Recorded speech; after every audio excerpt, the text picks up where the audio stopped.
चलो इसमें है ना, तो अति मात्रा पे आ जाओ भाई।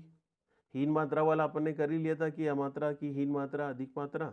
हीन मात्रा में क्या है कि वात जनित विकार ज्यादा उत्पन्न होंगे, है ना, ठीक है, और उसका बलवर्ण विशेष रूप से क्षय होगा भाई। तो अति मात्रा पे चलो, क्वेश्चन नंबर 7 पे निकालो। अति मात्रम पुनः सर्व दोष प्रकोपणम इच्छन्ति कुशला, इसको टिक करना भाई कि अगर अति मात्रा पूर्वक भोजन करेगा तो इसको जो सर्व कुशल व्यक्ति है इसको क्या करते हैं भाई, इसको सर्वदोष प्रकोपक बताते हैं, तो इसको याद रखना। अब जब सर्वदोष प्रकोपक बता रखा है तो इसकी वजह से वात भी प्रकोपित होगा, पित्त भी प्रकोपित होगा और कफ भी प्रकोपित होगा। जब तीनों प्रकोपित होंगे तो फिर वो अपने अपने लक्षण उत्पन्न करेंगे भी। तो अपने अपने लक्षण उत्पन्न करेंगे तो वात के कारण क्या होगा भाई, वात अपने लक्षणों को बढ़ाएगा भी, है ना, क्योंकि जैसे अपन ने बता रखा है अगर शरीर में कहीं भी वेदना है तो वात के कारण ही है भी, है ना, या फिर शरीर में कहीं भी दाह है ना, या फिर क्या भाई आरोच ऐसा बता रखा है भाई दाह है तो उसको अपन पित्तजनित मानेंगे भाई। अगर आरोचक है, गौरवता है ना, स्तंभा है, तो ये सारे केस में अपन किस में देखेंगे भाई, कफ जनित में, है ना, तो तीनों का अपने को ध्यान रखना है। तो इसी कोटेशन में आगे चलो, देखो यो ही मूर्ता नाम आहार जाता नाम हित्वा गत्वा द्रव्य तृप्ति आपद्यते, कि उसने भरपेट भोजन तो कर लिया लेकिन उसके साथ साथ क्या है भाई, उसके बाद पानी भी पी लिया भाई। उसमें कह रहा है भाई यो ही मूर्ता नाम आहार जाता नाम हित्वा गत्वा द्रव्य तृप्ति आपद्यते, तो भूयस तस्मा आमाशय गता, क्योंकि वो आमाशय प्रदेश में जाएगा। और आमाशय के इन्होंने स्थान 3 ही माने भाई। जब क्या करेगा भाई कि व्यक्ति ने भोजन जब मात्रा से ज्यादा कर लिया, तो मात्रा से ज्यादा कर लिया तो फिर वो दोष कहाँ जाएंगे भाई, तो दोष क्या करेंगे भाई, प्रकोपित होंगे बेचारे, क्योंकि उनको या तो साइड में जाना पड़ेगा। तो इसी में देखो क्या कह रहा है अभी, वातव सेकंड लाइन को, वातव पित्त श्लीष्माणम अव्यहारिणाम अतिमात्री प्रपीडनमानम, कि जो वात पित्त कफ है वो अत्यधिक मात्रा में पीड़ित होंगे। और क्या बता दिया, सर्वे युगपत प्रकोपम आपद्यते, और वो प्रकोपित होंगे। टिक करना यहाँ तक। उसके बाद देखो कि 2 लाइन छोड़ करके आगे चलो, इसमें फिर जो प्रकोपित होंगे तो फिर वो अपने लक्षणों को बताएंगे भी सही। तो क्या लक्षण बता रखा है देखो इसमें, नीचे से 3rd लाइन पे देखो, तत्र वातम शूला। अब वात प्रकोपित होगा तो वात क्या क्या लक्षण उत्पन्न करेगा, देखो तत्र वात शूला, है ना, आना बता दिया, शूल उत्पन्न होगा, आना की उत्पत्ति बता दी, अंगमर्द बता रखा है, मुख शोषण, मूर्छा, मूर्छा को विशेष रूप से गोले में बंद कर लेना भाई, क्योंकि मूर्छा की उत्पत्ति वैसे अपन पित्त में आता है, तो इसको ध्यान रखना, मूर्छा। उसके बाद देखो भ्रम अग्नि विषम्यम, जिसमें वायु के कारण कैसी होती है भाई, अग्नि विषम होती है ना। उसके अलावा देखो पार्श्व पृष्ठ कटि ग्रह शिरा संकुचनम स्तंभनम करोति च, इसको याद रखना कि इसमें क्या होगा भाई, पार्श्व पृष्ठ कटि और स्तंभन भी होगा। तो ये लक्षण भी आपको किसमें मिलेंगे, ये लक्षण उत्पन्न होंगे सारे वात के कारण। उसके बाद देखो क्या कह रहा है, पित्त पुनः ज्वरा अतिसारम अंतर्दाहम तृष्णा, कि जब पित्त प्रकोपित होगा, क्योंकि इसमें तीनों दोष ही प्रकोपित होंगे, अब पित्त प्रकोपित हो रहा है तो वो क्या करेगा, अपने लक्षण बताएगा भाई। तो पित्त पुनः ज्वरा अतिसारम अंतर्दाहम तृष्णा मद भ्रम, ठीक है, तो इनको इसको टिक करना। ये पित्त के कारण उत्पन्न होंगे भी, कि ज्वर की उत्पत्ति होगी, अतिसार होगा, अंतर्दाह होगा, तृष्णा की उत्पत्ति, प्यास लगेगी, भ्रम की उत्पत्ति बता दी भाई। भ्रम इसमें देखो मूर्छा वातिक वाले में बता दी। उसके बाद देखो जब कफ प्रकोपित होगा तो कफ के कारण क्या क्या लक्षण मिलेंगे, श्लेष्मा ही छर्दे अरोचकम विपाक शीत ज्वराम, है ना, कि अगर कफ प्रकोपित होगा तो छर्दी बता दी, अरोचक है, अब विपाक होगा भाई, भोजन का सामान्य रूप से विपाक नहीं होगा, तो इसको टिक करना। तो तीनों दोषों के कारण अलग अलग लक्षण बता रखे हैं, अपने को इसको याद रखना है अभी, है ना। इसके अलावा देखो और क्या कह रहा है अभी, आगे चलना, है ना। इसके बाद कोटेशन नंबर 8 में देखो, कोटेशन नंबर 8 में क्या बता रखा है अभी, आम उत्पत्ति के जो अन्य कारण भी बता रखे हैं कि इनके साथ अति मात्रा तो जो करेगा ही करेगा, इसके अलावा और भी बता रखा है देखो, न चखु खलु केवलम अति मात्रे आहारम, है ना, असीतम प्रकोपम इच्छति, कि अति मात्रा से ही ये नहीं होता, इसके और भी कारण है। तो और कौन कौन से कारण है भाई, अपितु खलु, इसको टिक करना, अपितु खलु गुरु रुक्षम शीतम शीता शुष्क दिष्ट विदिष्ट विदाही आसु विरुद्ध काले च अन्नपानम उपसेवमानम, कि जो व्यक्ति इनका ज्यादा सेवन करेगा, गुरु द्रव्य का ज्यादा सेवन करेगा, रुक्ष द्रव्य का ज्यादा सेवन करेगा, है ना, विष्टम्बी विदाही इनका ज्यादा सेवन करेगा भाई, ठीक है। इसके साथ साथ ही देखो कुछ मानसिक भाव भी बता रखे हैं, मानसिक भाव को कौन कौन से बता रखे हैं भाई, काम क्रोध लोभ मोह ईर्ष्या, इनसे पीड़ित होगा भाई, है ना।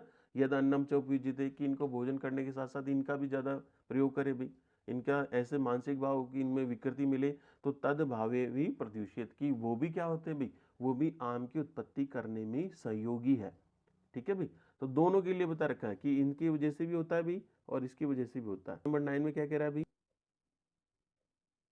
कोटेशन नंबर 9 को, मात्रा अव्यवहतम पथ्यम अन्नम न जीरेति, की जो व्यक्ति मात्रा पूर्वक भोजन करता है लेकिन उसका पथ्य अन्न, सारी चीजें पथ्य ले रहा है भाई, है ना, अपत्य का प्रयोग भी नहीं कर रहा, लेकिन फिर भी उसका क्या है भाई कि अन्न का जीर्ण नहीं होता है, उसका पाचन नहीं होता है। क्यों नहीं होता भाई? चिंता शोक भय क्रोधम दुःखशय्या प्रजागृह, क्योंकि व्यक्ति क्या होगा? चिंतित होगा, है ना, शोक से पीड़ित होगा, काम क्रोध से पीड़ित होगा भाई, या फिर जिसको नींद प्रॉपर नहीं आएगी भाई। तो भोजन के पाचन में ये भी उसमें फैक्टर होते हैं भाई, ठीक है, इसको भी टिक कर लेना। जब पाचन सम्यक प्रकार से नहीं होगा तो उसकी वजह से याद रखना भाई, तो चरक नोट करके लिखना भाई। चरक ने आम प्रदोषज विकार कितने माने भाई? तो चरक ने आम प्रदोषज विकार 2 माने। कौन कौन से? तत् द्विविधम आम प्रदोषम च आचक्षते भिषकम, विसूचिका अलसक। विसूचक बोल दिया, अलसक बोल दिया भाई, है ना। तो चरक ने आम प्रदोषज विकार कितने? 2 माने, अलसक और विसूचिका। अब इनको अपन पढ़ते हैं, देखो क्या दे रखा है क्वेश्चन नंबर 11 पे देखो। तत्र विसूचिकम ऊर्ध्वम च अधे प्रवर्ते दोष यथोक्तम रूपा विधात, कि इसमें क्या होगा भाई? क्योंकि इसमें, है ना, विसूचिका नाम से ही दे रखा है भाई, किसमें ऊर्ध्व अधो, है ना, कि आम दोष क्या होंगे भाई? इन्हीं को बोला है कि इनकी प्रवृत्ति होगी। देखो विसूचिका के बारे में जो ढंग से वर्णन किया है वो सुश्रुत ने किया भाई, और इसके नीचे भी दे रखा है, तो पहले उसको अपन पढ़े, है ना।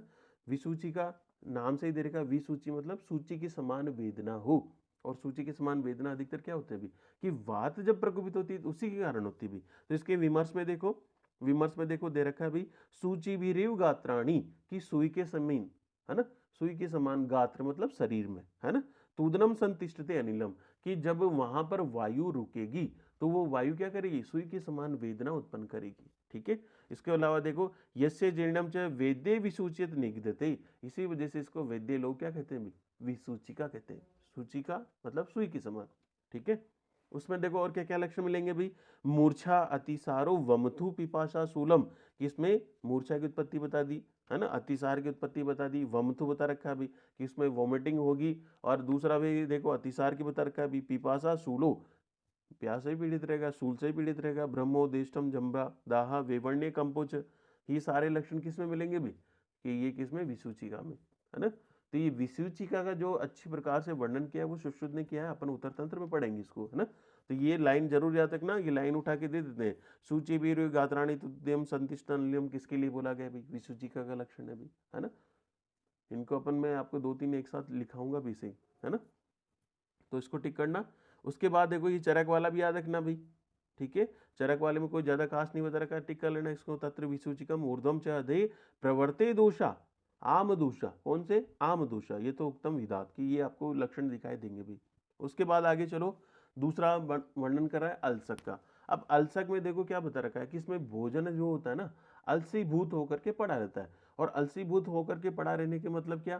कि वो उसकी प्रवृत्ति न तो ऊर्ध्व प्रवृत्ति होगी ना अधो प्रवृत्ति होगी, और इसी के कारण क्या होगा भाई कि उसमें लक्षण क्या क्या उत्पन्न होंगे, तो ये अपने को याद रखना है। तो इसमें देखो क्वेश्चन नंबर अगले वाले में, अलसक उपदेश्यम दुर्बलम, क्या कह रहा है भाई? दुर्बल से अल्प अग्नि बहु श्लेष्माणो, कि जिस व्यक्ति में क्या है? कफ दोष ज्यादा बड़ा हो, और जिसकी अग्नि कैसी हो? मंद हो और दुर्बल हो, इसको टिक करना। इसके अलावा देखो और क्या कह रहा है भाई, अब इसमें अपन बात करें कि इसमें अगर दोषों की अपन देखें तो इसमें दोष कौन कौन सा होगा भाई? इसमें प्रमुख रूप से जो दोष है वो वात है और कफ है, और वात क्या करेगा भाई? स्तंभन करेगा, और वात की प्रकोपित, जिससे वात किस कारण से प्रकोपित होता है? क्योंकि मलों का अवरोध होगा भाई, उसके कारण वात प्रकोपित होगा, है ना। और इसमें पहले ही बता दिया कि इसमें अग्नि कैसे होगी? मंद होगी, क्योंकि इसमें कफ ज्यादा बड़ा हुआ है ना। तो इसमें दोष दोनों याद रखना कि दोनों कौन से? कि वात और कफ है भाई, और इसी के लक्षण इसमें ज्यादा मिलेंगे, और उन्हीं के कारण इसमें प्रभाव देखने को मिलता है भाई। तो ये देखो, इसको याद रखना, दुर्बल से अल्पाग्नि बहुश्लेष्माणम। उसके बाद देखो क्या कह रहा है, वातमूत्रम पुरुषम वेगा विधारणम स्थिरम बहुरुक्षम शीता शुष्कान्न सेवनम, कि जो शुष्कान्न का सेवन करे, अन्नपानम च अनिल प्रपीड़ितो श्लेष्माणम, इसको टिक करना कि इसमें वायु का प्रकोप होगा, प्लस श्लेष्मणम च विबद्धम मार्गमति, कि जो कफ है वो मार्ग का अवरोध करेगा भाई, ठीक है। और अवरोध करके क्या बता दिया भाई? मात्रा प्रिलीवन सत्वम बर्हिमुखम भवती, किसकी जो मार्ग अवरोध करेगा भाई, क्योंकि स्रोत अवरोध का जो प्रमुख गुण है वो किसका? कफ का होता है ना। उसके अलावा देखो क्या क्या लक्षण मिलेंगे, तो थर्ड लाइन में देखो, ततस्य छर्दी अतिसारम वर्जे, कि ना तो इसको वॉमिटिंग होगी ना अतिसार की प्रवृत्ति होगी, दोनों वर्जे, मतलब दोनों चीजें इसमें नहीं होगी, इसको करना। आम प्रदोषम लिंगा दर्शनम, और इसमें कौन से कि आम दोष के समान लक्षण दिखाई देंगे भी। और इसी के अलावा देखो क्या कर दिया भाई, जब ये अत्यधिक मात्रा में प्रकोपित होगा, नीचे सेकंड लाइन, अति मात्रम प्रदुष्टम दोषा, कि जब दोष अत्यधिक मात्रा में बढ़ जाएंगे, प्रदुष्टम आमबद्धम तिर्यक गति, जब वो तिर्यक गति में, फिर उनकी गति कैसे हो जाएगी भाई, तिर्यक। और तिर्यक में अपन ने देखा भी कि तिर्यक गए दोषों में कभी भी त्वरता नहीं करनी चाहिए, उनको पहले क्या करना चाहिए भी, उनको पहले कोष्ठ में लाना है, और कोष्ठ में लाने के बाद भी आपको या तो उसका क्या करना है, भवन विरेचन कराना है। तो जब अगर कोष्ठ में यहाँ पे तिर्यक चले जाएंगे तो फिर और क्या लक्षण बता रखा है, देखो, प्रदुष्टम बद्ध मार्गम तिर्यक गच्छन्ते कदाचितेव केवलम शरीरे दंडस्य स्तंभित, जब वो तिर्यक जाकर के शरीर को कैसे करेंगे, दंड की तरह कर देंगे, बिल्कुल ऐसा स्तंभित कर देंगे भी। और इसी को क्या बोलते दिया जाता है, देखो, ततस्ते दंडालसक असाध्यम ब्रुवते, इसको टिक कर लेना भाई। इसी वजह से जो दंडालसक है वो असाध्य होता है।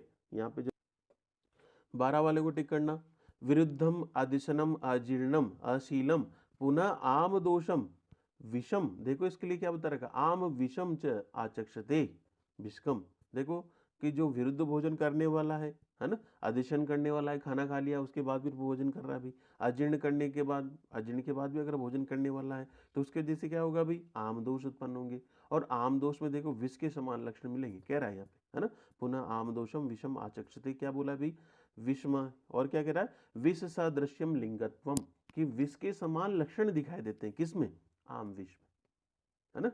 तो आम विष को क्या बोला है, विष के सदृश ही बोला है, तो इसको टिक करना, विष सदृश लिंगत्वा तत्परम असाध्यम, क्या कह रहा है अभी, जो परम क्या होता है अभी, असाध्य होता है, ठीक है।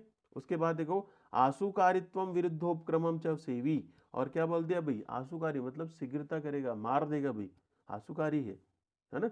और चिकित्सा में देखो विरुद्ध होने के कारण ये क्या होता है अभी, क्योंकि चिकित्सा पहले ही बोल दिया विरुद्ध उपक्रम जा सकते, कि विरुद्ध उपक्रम होने के कारण असाध्य होता है भी, ठीक है।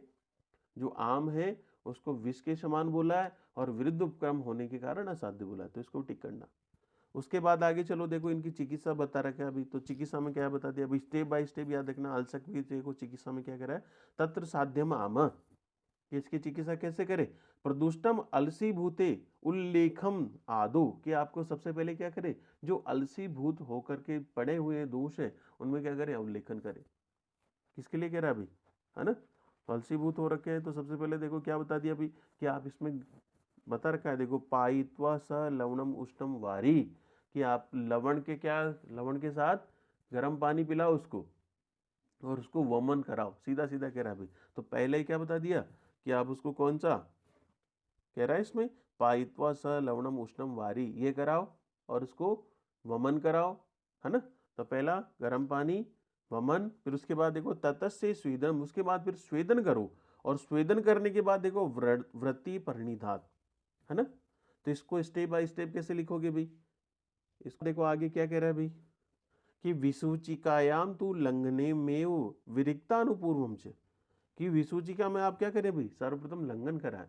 तो विसूचिका में देखो सर्वप्रथम तर्क है कि आपको लंघन कराना है, किसमें, अलसक में अलग बता रखा है कि वहां पर आप सबसे पहले क्या करें भाई, लवण युक्त पानी पिलाएं। यहाँ पर क्या कराएं भाई, कि आप यहाँ पे लंघन कराएं, तो लंघन कराए से विसूचिकायाम तू लंघन में विरिक्तम अनुपूर्वम, है ना।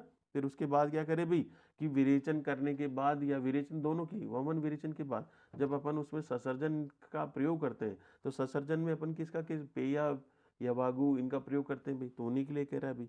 तो सबसे पहले लंघन, है ना, फिर इसके बाद वमन विरेचन के जस्ट बाद अपन क्या ससर्जन नियम का जो पालन करते हैं वो आपको इसमें करना है, तो इसको ऐसे याद रखना।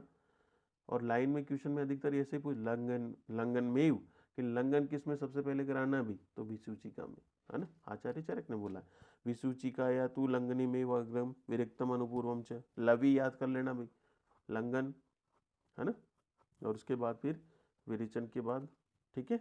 उसके बाद देखो आगे कोटेशन में चलो, आगे वाले कोटेशन में क्या कह रहा है अभी, आम प्रदोषम तो अन्न काले जीर्णारम पुनः दोषम अवलिप्तम आमाशे, जब आम दोष क्या होंगे भाई, अन्न काल, जब उसमें बता रखा है भाई, कभी कभी तो ऐसा बता रखा है कि अगर जब आम वाली कंडीशन हो, है ना, और नोट करके लिखना कि जब शरीर में आम बना हो और आम के नाशन के लिए अपन जब अपन उसको रोगी को अपन औषधि देते हैं भी, है ना, तो क्या होता है भी, तो नोट करके लिखना कि सेकंड अन्न काल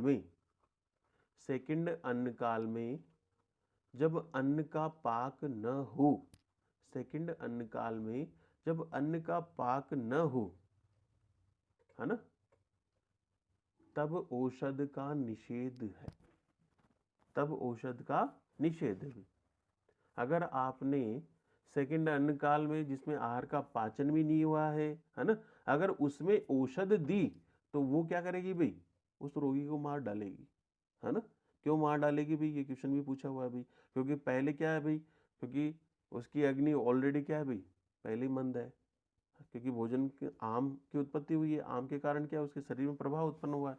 फिर अपन उसको क्या करेंगे भाई, कि आपने उसको औषध दी। अब औषध का पाचन कब होगा भाई, औषध का पाचन तो उसके अग्नि के द्वारा ही होगा, पहले ही वो अग्नि मंद पड़ी है, उसको भोजन का पाचन सम्यक रूप से नहीं हो रहा है। फिर आपने सेकेंड अन्न काल में भी आपने उसको औषध और दे दी, तो फिर वो उसका भी पाचन नहीं कर पाएगी। तो इसकी वजह से क्या बता दिया, इसकी अग्नि कैसे होगी भाई।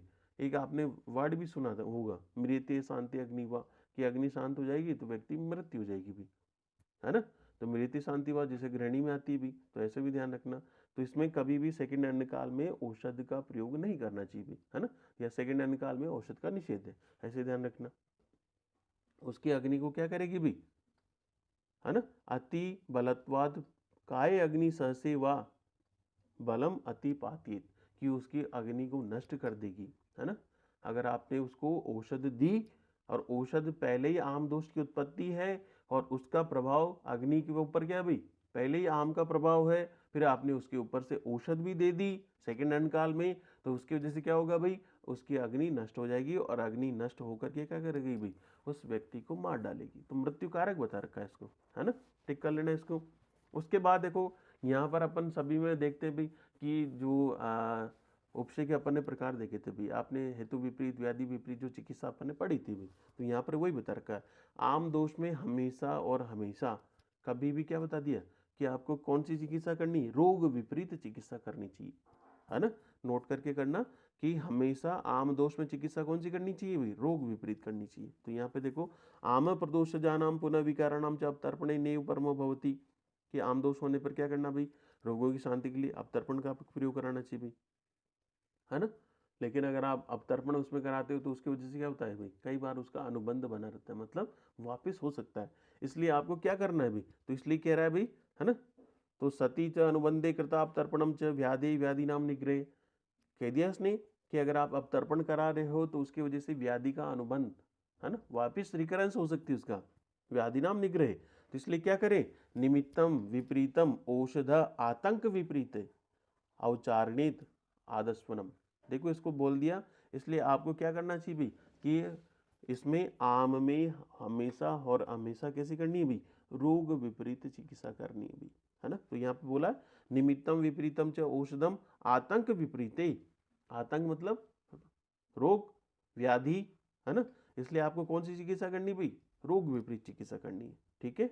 उसके बाद देखो लास्ट में क्या कह रहा है, सर्वे विकाराणाम अपि च निग्रह, जैसे सभी प्रकार के रोगों में अपन ने पढ़ा था भाई, जैसे ज्वर वाले चैप्टर में पढ़ाते हैं अपशय के बारे में, सर्व विकाराणाम अपि निग्रह, की सर्व रोगों में देना चाहिए, रोकना चाहिए। हेतु, हेतु विपरीत बता दिया, व्याधि विपरीत बता दिया, औषधम विप्रंति कुशला, कि जो बाकी वाले विकारों है उसमें आपको क्या करना चाहिए, हेतु विपरीत करनी चाहिए, व्याधि विपरीत करनी चाहिए, हेतु व्याधि विपरीत करनी चाहिए, लेकिन आम दोष में आपको रोग विपरीत चिकित्सा करनी है, ठीक है भाई, इसको याद रखना।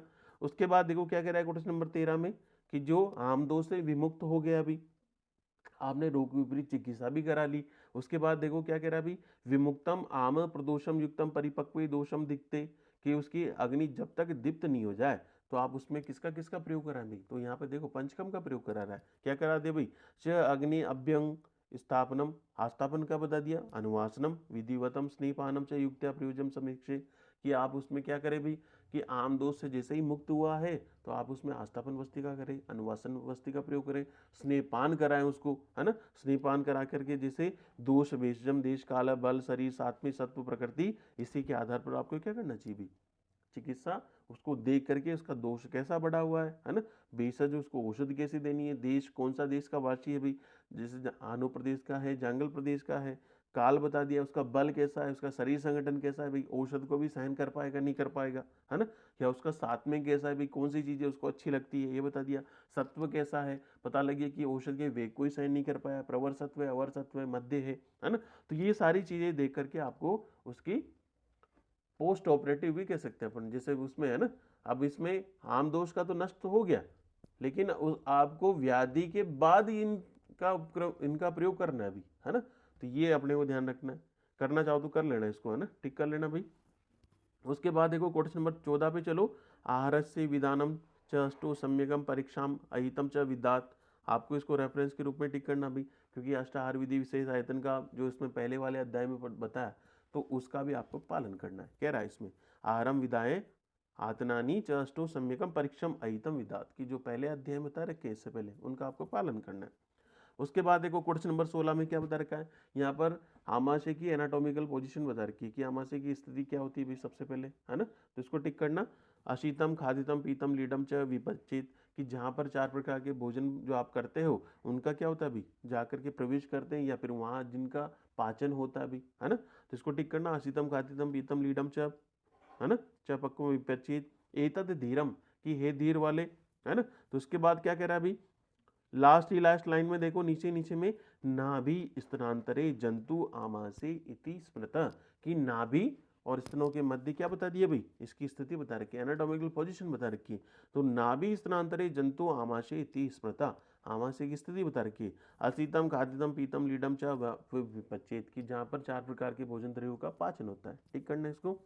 उसके बाद देखो पाचन होने के पश्चात उस आहार रस को किसके द्वारा लिया जाता है भाई, है ना। तो इसमें देखो कह रहा है भाई क्वेश्चन नंबर 18 में, आमाशय गतम पक्वम आहारम प्राप्य केवलम, आमाशय के द्वारा जो पाचन हो गया, जो आहार रस बना है, तो उसको किसके द्वारा प्राप्त किया जाता है। तो इसमें देखो पक्वम सर्व आशय पश्चात धमनी भी प्रपद्यते, कि धमनियों के द्वारा, है ना, कि वो संपूर्ण शरीर में उसको ले जाया जाता है अभी।